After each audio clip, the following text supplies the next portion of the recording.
Tiga orang pencuri yang menimpa seorang wanita di wilayah Pulau Gadung berhasil ditangkap polisi. Kasus ini sempat menyita perhatian publik karena laporan korban dianggap candaan oleh oknum Polsek Pulau Gadung.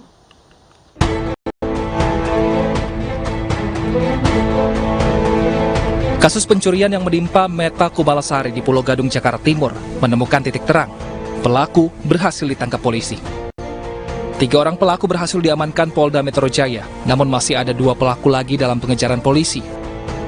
Para pelaku melakukan aksinya dengan modus membantu korban saat ban kendaraannya bocor.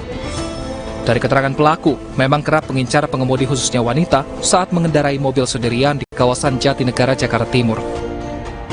Perannya mengendarai motor dan memberitahu kepada pengendara bahwa ban bocor serta mengajak atau mengobrol sesaat saat pengendara turun untuk mengalihkan perhatian. Nah, pada saat itulah tersangka yang lain ya yang masih DPO atas nama MA, laki-laki juga, ini perannya mengambil barang milik korban yang berada di dalam mobil.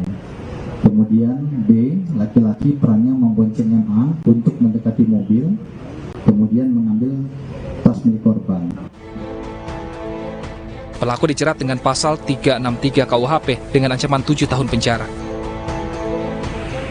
Sebelumnya pencurian oleh komplotan pelaku kejahatan jalanan ini menimpa Meta Kumalasari yang kala itu mengendarai mobilnya menuju ke rumahnya di wilayah Pulau Gadung. Pelaku sempat berupaya mengalihkan perhatian korban dengan memberitahu bahwa mobil yang dikendarainya membahayakan orang lain. Memanfaatkan korban yang lengah saat turun dari mobil, pelaku lainnya langsung menggasak tas berisi barang berharga yang disimpan di dalam mobil korban dan melarikan diri. Usai kejadian, korban melaporkan kasus pencurian yang menimpanya ke Polsek Pulau Gadung.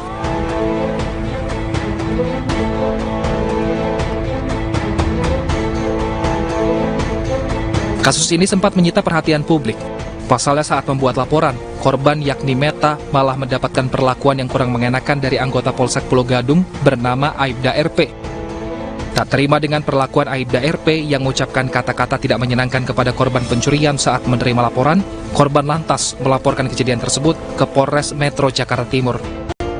Menanggapi laporan korban, Kapolres Metro Jakarta Timur juga meminta maaf atas ulah anggota polisi tersebut. Selanjutnya, polisi Polsek Pulau Gadung, yakni Aibda RP, mendapat sanksi tegas, mutasi keluar Polda Metro Jaya karena Aibda RP dinilai telah melanggar SOP dan mencoreng nama baik institusi Polri.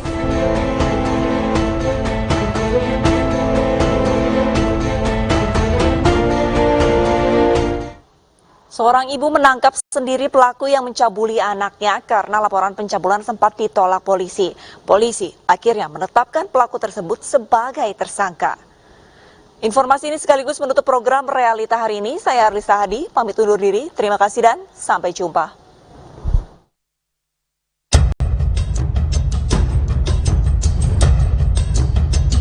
Polisi akhirnya menetapkan status tersangka terhadap AY, pelaku pencabulan anak di bawah umur berinisial SHZ di Bekasi, Jawa Barat. Tersangka yang merupakan tetangga korban terancam pasal berlapis, yaitu pasal pencabulan anak di bawah umur dan pasal perlindungan anak dengan hukuman maksimal 15 tahun penjara. Polisi terus mendalami kasus pencabulan tersebut karena diduga ada korban lain. Berdasarkan keterangan saksi dan pelaku, pada perbuatan pelaku dapat dikenakan tindak pidana perbuatan cabul terhadap anak di bawah umur sebagaimana dimaksud dalam pasal 82 Undang-Undang RI nomor 17 tahun 2016. Sebelumnya AY diserahkan sendiri oleh keluarga korban SHZ, anak berusia 11 tahun yang dicabuli oleh pelaku. Keluarga korban mengaku laporan kasus pencabulan sempat ditolak oleh petugas Unit Perlindungan Perempuan dan Anak atau PPA Polres Metro Bekasi Kota. Bahkan pihak korban mendapatkan perlakuan tidak menyenangkan dari polisi. Orang tua korban pun meminta bantuan Komisi Perlindungan Anak Daerah Kota Bekasi, hingga akhirnya menangkap sendiri pelaku yang berusaha kabur keluar kota dan menyerahkannya kepada polisi. Luar biasa orang tua korban begitu hebat, beliau berani melaporkan, kemudian berani mengadu baik ke Polres maupun ke KPN. Kita akan dampingi ini sampai tuntas, sampai proses pengadilan kita dampingi, termasuk juga kita akan berikan layanan trauma healing dan konseling untuk ananda korban. Kapolres Metro Bekasi Kota Kombes Pol Aloysius Supriyadi mengaku pihak korban sempat memprotes polisi namun sudah melakukan perbaikan.